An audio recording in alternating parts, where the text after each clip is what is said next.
Aujourd'hui, nous allons lever le voile sur une parenthèse méconnue et profondément touchante. Le séjour de la famille royale à Saint-Cloud en 1790. Ce moment, suspendu dans le temps, offre un répit fragile dans la tourmente qui secoue la famille royale. Alors que le pays est en pleine ébullition, nous allons découvrir comment, dans l'intimité d'un palais de campagne, une famille tente de retrouver un semblant de normalité. Le 4 juin 1790, Louis XVI et la famille royale sont autorisés à passer la belle saison au château de Saint-Cloud. Imaginez une famille royale brutalement arrachée au faste éblouissant de Versailles, soudainement confinée dans les murs oppressants des Tuileries, au cœur d'un Paris révolutionnaire. Saint-Cloud leur offre un havre de paix, loin des clameurs menaçantes des foules. Marie-Antoinette, qui avait acheté ce domaine en 1785, y retrouve un semblant de liberté. Pourtant, même ici, la surveillance ne cesse pas.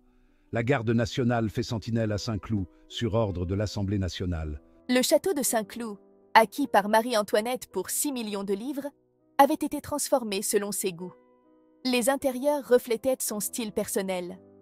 Guirlandes de fleurs sculptées dans les boiseries couleur pastel, lits douillets à la polonaise décorés de sphinx et de rubans, Pékin blanc avec oiseaux et fleurs, acajou et bronze doré. Cette résidence représentait pour la reine un refuge où elle pouvait exprimer sa personnalité, loin des contraintes de Versailles. Pourtant, même ici, la surveillance ne cesse pas. Le comte de la Tour du Pin, ministre de la Guerre, avait demandé à l'Assemblée nationale que la garde nationale continue à Saint-Cloud le service qu'elle faisait déjà à Paris auprès du roi. Ainsi, même dans ce havre de paix, l'ombre de la Révolution plane sur la famille royale. L'arrivée de la famille royale à Saint-Cloud fut un moment de soulagement mêlé d'appréhension. Le marquis de Bombelle, dans son journal, décrit l'atmosphère.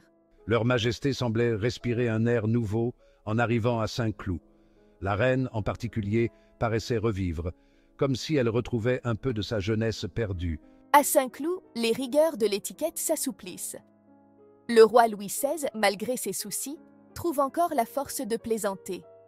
Il initie Pauline de Tourzel au billard, déclarant avec humour « Pauline, il faut que vous sachiez jouer au billard. Je me charge personnellement de votre éducation. » Le jeune dauphin, Louis-Charles, court librement dans les jardins, ignorant le destin tragique qui l'attend.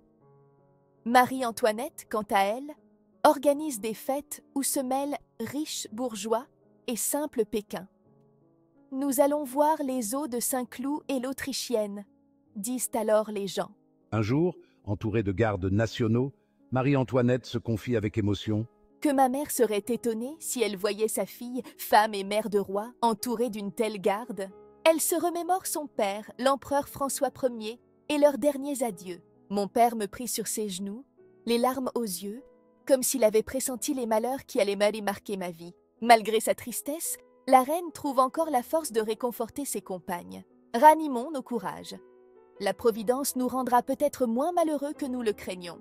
Pendant ce séjour à Saint-Cloud, la famille royale tente de retrouver une vie presque normale. Le roi Louis XVI, passionné d'horlogerie, passe de longues heures dans son atelier, trouvant dans le mécanisme précis des montres un répit face au chaos politique.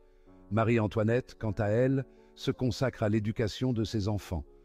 Elle écrit à son frère, l'empereur Joseph II, « Ici, à Saint-Cloud, je peux enfin être une mère avant d'être une reine. » Un jour, alors qu'elle se promène dans les jardins avec le jeune Louis-Charles, un incident révélateur se produit.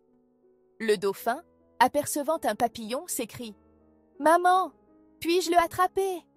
La reine, avec un sourire mélancolique, répond « Mon fils, même les rois ne peuvent pas tout capturer. La liberté est précieuse pour tous les êtres. » Cette scène, rapportée par Madame Campan dans ses mémoires, illustre la sagesse amère acquise par Marie-Antoinette. Malgré cette apparente tranquillité, l'histoire continue sa marche inexorable. Le 14 juillet 1790, alors que Paris célèbre la fête de la Fédération, la famille royale est contrainte de quitter brièvement Saint-Cloud pour assister aux célébrations. Louis XVI, revêtu de son habit de cérémonie, déclare à ses proches avant de partir « Je crains que ce ne soit la dernière fois que nous portons ces vêtements en paix. » À leur retour à Saint-Cloud, l'atmosphère a changé. Les rumeurs d'un complot royaliste pour fuir le pays commencent à circuler. Marie-Antoinette confie à sa dame d'honneur, la princesse de Lamballe, « Chaque jour qui passe est un jour de plus arraché à notre liberté. Je crains que notre destin ne soit déjà scellé. » Le 1er octobre 1790 marque la fin de ce séjour à Saint-Cloud. La famille royale doit retourner aux Tuileries. Le jeune Louis-Charles, en quittant le château, demande innocemment « Maman, quand reviendrons-nous ici ?» Marie-Antoinette, le cœur serré, répond simplement « Bientôt, mon chéri, bientôt ». Elle sait au fond d'elle-même qu'ils ne reverront probablement jamais ce havre de paix. Madame Élisabeth, sœur de Louis XVI, note dans son journal « En quittant Saint-Cloud, j'ai eu l'impression que nous laissions derrière nous les derniers vestiges de notre ancienne vie. Que Dieu nous protège pour ce qui nous attend. » Le séjour à Saint-Cloud reste dans les mémoires comme le dernier moment de paix et de relative liberté pour la famille royale avant les événements tragiques qui allaient suivre. Il représente une parenthèse de normalité dans une période de bouleversement, un dernier souffle avant la tempête qui emportera la monarchie française. Aujourd'hui, en parcourant les jardins de Saint-Cloud, on peut presque sentir l'écho de ces derniers moments de paix.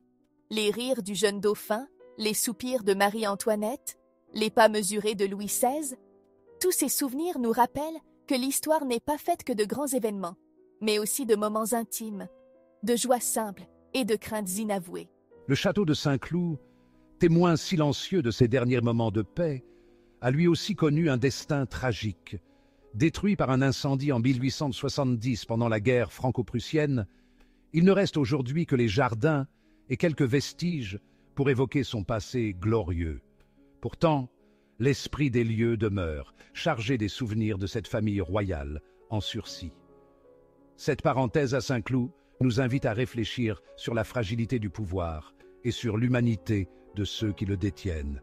Elle nous rappelle que même les plus grands personnages de l'histoire sont avant tout des êtres humains, avec leurs forces et leurs faiblesses.